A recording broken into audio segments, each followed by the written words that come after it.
Hello there, my name is Kaylee from Where in the World is Kaylee, and today I am going to go over everything that you need to know before renting a flat in the Czech Republic. I do want to point out I do live in Prague, which is the capital of Czech Republic, so I'll be sharing my experience with moving specifically to Prague, not any other city in the Czech Republic. However, all the laws, of course, are the same. The one main thing you're going to notice that is different is the price for a flat and the options that you're going to have because, of course, Prague is a much bigger city than most other places in the Czech Republic. I'm going to go over everything that you need to know before signing a contract, and I'm also going to go over the things that I did wrong and I would advise against doing.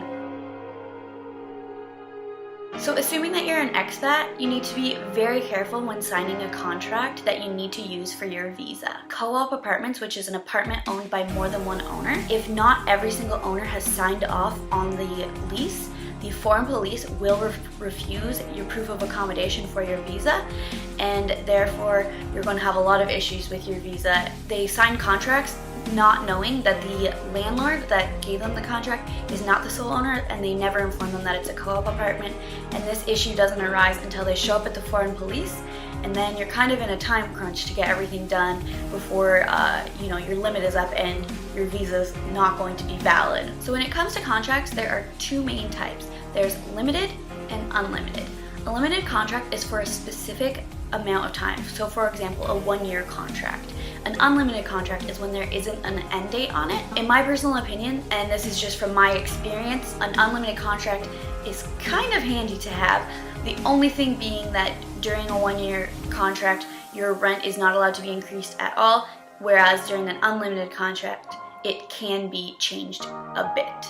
But there are some stipulations that I will cover actually in my next video, which I will link down below. When you have a limited contract, unless it states otherwise in your contract, if the landlord or the tenant does not cancel the contract 3 months before it is up, or change the contract 3 months before it is up, at the end of your contract, the contract will automatically renew. So for example, if you had a 1-year contract, you don't cancel it after 9 months, by the time the 12 months is up, you're automatically renewing for another 12 months with the same price, the same everything that you had previously. When signing your contract, make sure to take note of who needs to pay for certain services, repairs, and a breakdown of all charges, including utility. One thing that you'll note is there's a lot of times in contracts where the landlord are going to put things in it that are actually kind of illegal. So for example, some contracts will state that tenants are responsible for all repairs. However, Civil Code 89-2012-2257 protects tenants, as it states that the renter is only responsible for small repairs related to use of the flat, which means that if something like the hot water tank needs to be fixed, or the windows need to be replaced because of a leak, something like that, you're not responsible for that, even if it is in your contract, because the civil code supersedes any contract. You can't make a contract with illegal things, of course. Another one being that a lot of landlords are going to say that pets are not allowed in the flat because of Civil Code 89-2012-2258. They're actually not legally allowed to state this. However, if you do tell them you have a pet, they can refuse you, even if it's not because of your pet, especially in Prague, because most of the time they're showing the flat to 10 people. So, there are laws to protect you, but at the same time, if the landlord doesn't want pets in their flat, it's very, very easy for them to find a tenant that doesn't have any pets. There are 3 main ways that utilities work when renting flats in the Czech Republic. The first one being all-inclusive. So when it's all-inclusive, obviously all of the utilities are included in the flat price. So it's just one simple price for everything. That is very, very uncommon. Actually, it is what I have, but it's very rare in the Czech Republic. Another one being that you pay for only rent. So then you would have to put the utilities in your name, and you pay them straight out of pocket, and you know exactly how much it is. You get the bills to yourself. And the most common way being that you pay a fee for utilities and a fee for rent. So for example, you pay 10,000 crowns for your rent and 2,000 for utilities. So every month you pay 12,000 crowns to your landlord. The way that this works is that at the end of the calendar year, the landlord has the right to either charge you if you go over the the allotted amount, so say it's $2,000 a month that you're paying, if you go over the $2,000 a month for the year combined, so times 12, then you are going to have to pay them extra. Usually they're going to charge you extra, but at the same time, if you don't use all of that, then you get the return amount of your unused utilities credit. So what is reasonable rent to pay? Of course, as I said, I am talking about Prague specifically. Pretty much anywhere else in the country, you're going to be paying significantly less because this is the capital city. So renting one room in a shared flat in the city center can be up to 12,000 crowns. Outside of it, as low as 5,000 or 6,000 crowns.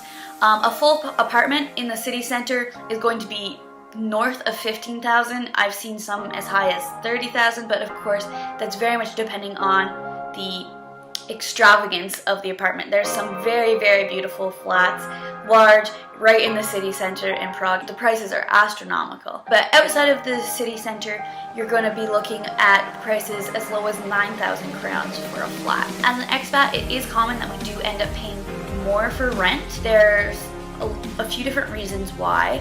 First of all, we just have less options. A lot of landlords just aren't willing to rent to us. There's a lot of different reasons.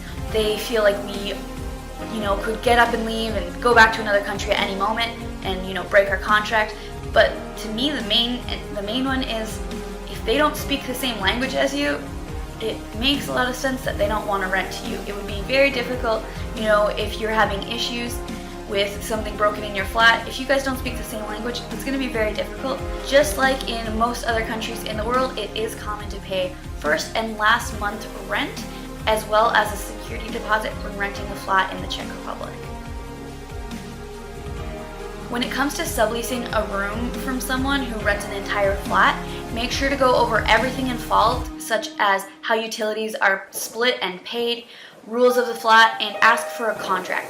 Make sure the contract covers everything you discussed before signing it. Even if you do not have a written contract, however, for renting a single room or renting an entire flat, you are still covered by a verbal contract according to Civil Code 89-2012-2237. It is best to have a written communication between yourselves, such as letters or messages, text, anything like that.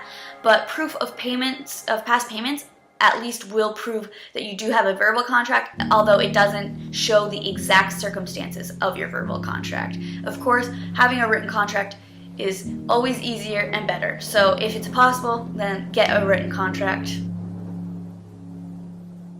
So one of the main things that you're going to find when you're looking for a flat is there are a lot of scams here. So I'm going to go over some of the more common ones. The number one most common scam is people are renting flats that just don't exist. If you're looking at a flat and it looks too good to be true, it is. It is definitely not real.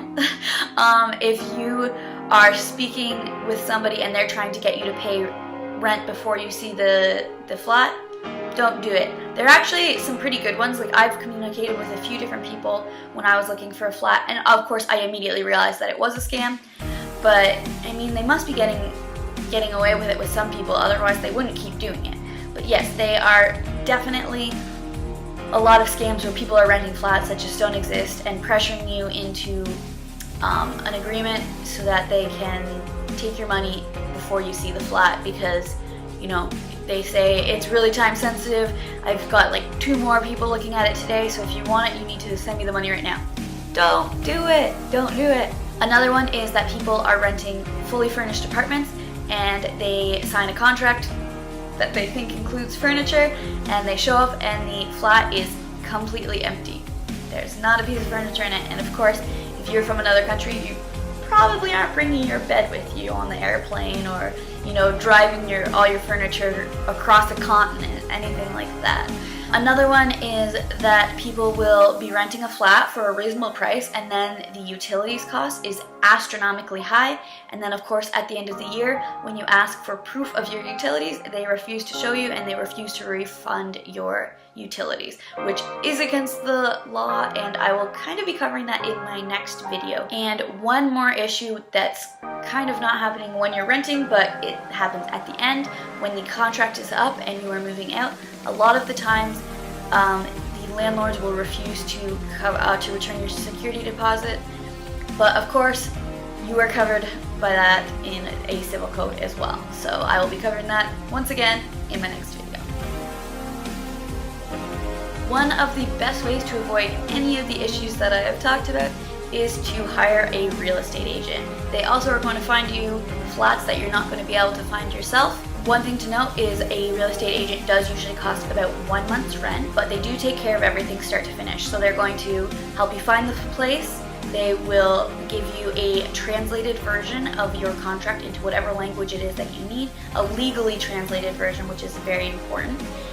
And they are going to ensure that your security deposit is returned, and any issues that you have with your landlord from the beginning to the end, you can contact your real estate agent and it is their job to take care of it for you. So it is a little bit pricey, but I don't know, I kind of think that it might be worth it. When I moved here, I came over in August of 2016, but my visa didn't start until September 2016. So basically, I came here a month early with the plans to travel for 3 weeks actually. I was going to be renting a room from the owner of a flat. We were going to be sharing the flat together. And then when I came over, I looked at the apartment on my first day in Prague, and I paid him, so in August, and I paid him rent for September when I was supposed to be moving in. About 4 days later, when I was on my road trip, my landlord messaged me and informed me that he did not want me to live there anymore and said that he would be returning my rent to me. Of course, the landlord did not return my rent to me, so I am just out that money. I mean, I did everything I was supposed to do. I've kind of came here a little bit naive, coming from Canada. I never dealt with any situations like this because you just can't really get away with that sort of thing in Canada. Not to say that we're, necessarily better people, but we are probably more law-abiding people. And I think it's purely because the laws are much more enforced and much more there to protect us, I guess. So now I have been living over here in Prague for over a year, and I am having some issues with my current landlord, and I will be discussing those in my next video. But honestly, I can say as an expat, I regret my decision not to hire a real estate agent. It probably would have made my life a lot easier, and I would be in a much better situation than I am right now. So for all you expats, yes, it's cheaper not to do it, but in the long run, it might end up costing you a lot more money and a lot more stress to not just have a real estate agent. Thank you so much for watching. If you have any questions, let me know in the comments down below. I'll do my absolute best to help with any questions that you may have. If you found this video helpful, please give it a thumbs up because that really helps me out. And if you would like to see more videos regarding my experience being an expat in Europe, or to see some travel vlogs that I make, please subscribe because I do make new videos every Thursday.